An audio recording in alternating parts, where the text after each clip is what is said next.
Salut à tous et bienvenue sur AZ237.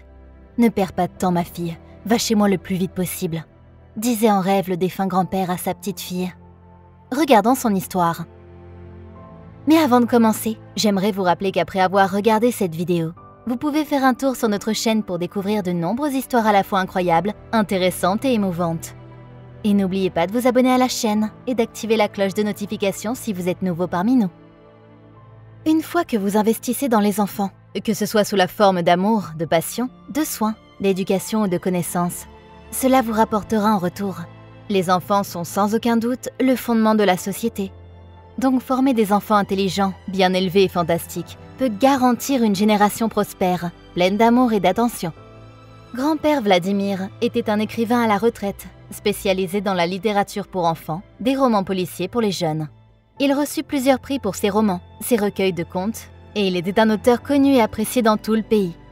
Les habitants de sa ville natale l'invitaient fréquemment à raconter des histoires aux enfants. Les écoles lui proposaient de l'argent en échange de ses services, mais il refusait et déclarait qu'il partageait ses histoires par affection et non pour de l'argent. Il était un atout considérable pour les enseignants. Il adorait les enfants et avait foi en leurs capacités. Il avait tellement écrit sur la façon de s'occuper des enfants et de nourrir leurs capacités que ses livres et romans étaient un chef-d'œuvre dans le pays. Tout le monde le connaissait et le respectait beaucoup. Et il était sans aucun doute une légende du pays qui servait pour la bonne cause.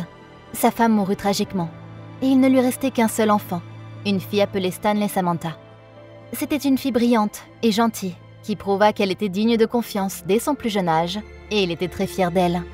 Samantha était maintenant une femme mariée qui avait réussi, avec un travail à son compte, un mari qui la soutenait et une jolie fille appelée Eva.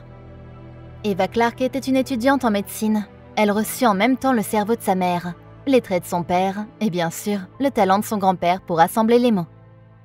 Elle allait donc rencontrer son grand-père après un long moment. Et juste au moment où elle arriva à son niveau, elle s'écria « Tu m'as manqué » en déposant un baiser sur les pieds de son grand-père. « Tu m'as manqué, princesse, comment vas-tu ?» J'aimerais te raconter quelque chose qui s'est passé à l'école, un jour lors d'une sortie scolaire, et j'aimerais utiliser une de tes histoires pour t'en parler. Je suis toujours ouvert aux idées nouvelles, alors Eva, exprime-toi sérieusement, dit grand-père Vlad. Maintenant, allons à ma bibliothèque pour que tu puisses tout me raconter de tes nouvelles aventures.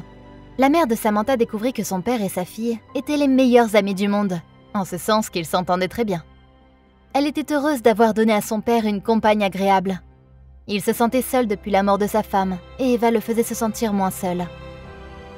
Eva demanda à son grand-père ce qu'il en était de tous ces livres qui traînaient dans la bibliothèque. Il répondit qu'ils étaient surtout destinés aux enfants. Elle demanda ensuite « Mais à qui appartiennent-ils » Grand-père répondit « Pour le moment, je les utilise. Aimerais-tu en profiter si je venais à mourir ?»« Qu'est-ce que c'est exactement la mort, grand-père » Vladimir gloussa et frotta la nuque de sa petite fille. Tout au long de son enfance, la relation d'Eva avec son grand-père se développa et s'approfondit. En outre, ils se rendaient à l'école où ils lisaient des livres, écrivaient, peignaient et écoutaient de la musique ensemble. Ils allèrent même jusqu'à créer un club dont ils étaient les seuls membres. Il n'y avait pas d'autres personnes autorisées. Lorsque sa mère lui demandait si elle pouvait intégrer leur club, Eva répondait « Désolée maman, nous ne recrutons pas pour le moment ». Eva décida de suivre les traces de son grand-père et devenir écrivain. Un romancier réputé spécialisé dans l'écriture pour enfants. Tout le monde fut pris par surprise par la mort de Vladimir. Il fit une crise cardiaque et ses médecins déclarèrent qu'il était mort tranquillement. Suite à cet incident, tous ses amis et sa famille furent dévastés par sa mort prématurée. La plus touchée était bien sûr Eva, qui refusait de croire qu'il était parti. Et le traumatisme ne se dissipa pas pendant longtemps, car il n'était pas seulement son grand-père bien-aimé, mais aussi son meilleur ami et sa personne préférée au monde. Après le décès de son grand-père, Eva n'était plus intéressée par la poursuite d'une carrière d'écrivain. Cependant, parce qu'elle avait promis à son grand-père d'aider les enfants, elle décida d'aller à l'école de médecine, car elle voulait l'étudier pour pouvoir aider à soigner les enfants. Elle partageait les convictions de son grand-père quant à la nécessité de soigner les enfants et d'investir en eux. Son grand-père allait écrire des histoires pour les enfants, et maintenant elle pouvait consacrer son temps à étudier et à soigner les enfants malades. Ses parents la soutenaient et l'encourageaient lorsqu'elle fit part de son intention de faire des études de médecine et de poursuivre une carrière dans ce domaine. Elle déménagea dans une autre ville afin de poursuivre ses études. La vie à l'université n'était pas aussi agréable que dans les films. Elle était stressante et difficile. Et il n'y avait jamais assez de temps pour faire tout ce qu'elle voulait. Elle s'y habitua, cela devenait moins difficile, et elle obtenait de bonnes notes à l'école. Cependant, au cours de sa 3e année d'université, des choses terribles commencèrent à lui arriver. À la suite de certains problèmes, son programme de bourse fut suspendu, et Eva, comme beaucoup d'autres étudiants, se retrouvait à court d'argent. Les frais d'inscription étaient trop élevés pour ses parents et elle. Elle contracta un prêt étudiant et travailla à temps partiel pour compléter ses revenus. Mais cela ne faisait pas une grande différence. Ses parents payaient pour elle, mais les frais étaient trop élevés. Elle voulait poursuivre ses études, mais elle devait penser à prendre une année sabbatique pour récolter de l'argent pour le faire. Entre-temps, le gouverneur de l'État prit la décision de placer la maison et la bibliothèque de son grand-père sous le contrôle de l'État. Il prétendait qu'en l'absence d'un testament écrit, spécifiant que ses biens lui revenaient à elle ou à sa mère, tous les biens de son grand-père deviendront la propriété de l'État, car il s'agissait d'une personne publique bien connue. Eva était furieuse. Elle, ses parents et leur avocat faisaient tout ce qu'ils pouvaient, mais ils étaient impuissants en l'absence du testament de Vladimir.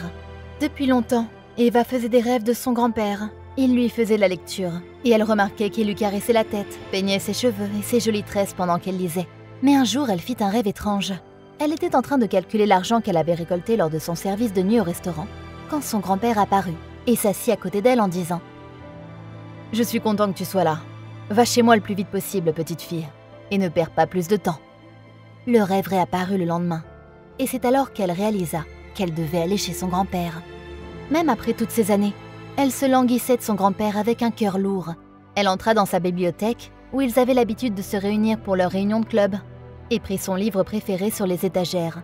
Un morceau de papier en tomba, avec une clé. Selon la note, elle suivit les instructions du papier. Elle fut surprise lorsque les étagères commencèrent à bouger et à révéler un tunnel. Elle entra dans une pièce secrète à l'aide d'une clé. Elle fut encore plus surprise et abasourdie par ce qu'elle vit. Une pièce remplie de livres, dont beaucoup étaient anciens et chers. Eva ouvrit la porte avec la clé qu'elle avait. Le contenu de la boîte était des billets d'argent et le testament de son grand-père. En le lisant, elle fondit en larmes. La chambre secrète ne contenait que des livres inestimables et rares. Selon les informations fournies, ces livres appartenaient à Eva. Tout son argent et ses affaires devaient être placés au nom d'Eva et de sa mère. Il souhaitait que la maison soit transférée dans un musée public et qu'Eva devienne propriétaire des livres de sa bibliothèque. L'État ne put rien faire, car Vladimir avait laissé un testament écrit. Elle décida de faire un musée des biens de son grand-père et d'organiser chaque année des cérémonies commémoratives en son nom, afin qu'on se souvienne de lui toute sa vie. Avec la somme d'argent que son grand-père lui avait laissée, elle poursuivit ses études et obtint de bons résultats à la faculté de médecine. Elle gagna un nom comme son grand-père, mais dans le domaine médical. Après avoir obtenu son diplôme, elle créa une clinique et voulait même créer un hôpital avec la somme d'argent laissée par son grand-père. Il était un héros à ses yeux.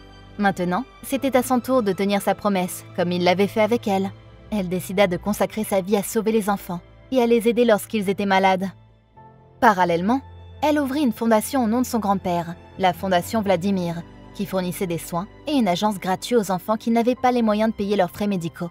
En outre, elle reprit l'idée de leur club, celui que son grand-père et elle avaient créé il y a des années lorsqu'ils étaient jeunes, et invitait des écrivains à le rejoindre et à écrire des choses étonnantes pour les enfants. Elle voyait très souvent son grand-père dans ses rêves, qui était très heureux de ce qu'elle faisait, et lui disait qu'il était fier d'elle comme petite fille. Quelle est votre opinion au sujet de cette histoire ? Dites-le nous dans les commentaires. Si vous avez aimé cette vidéo, alors cliquez sur le bouton j'aime et partagez-la autour de vous. À très bientôt sur AZ237.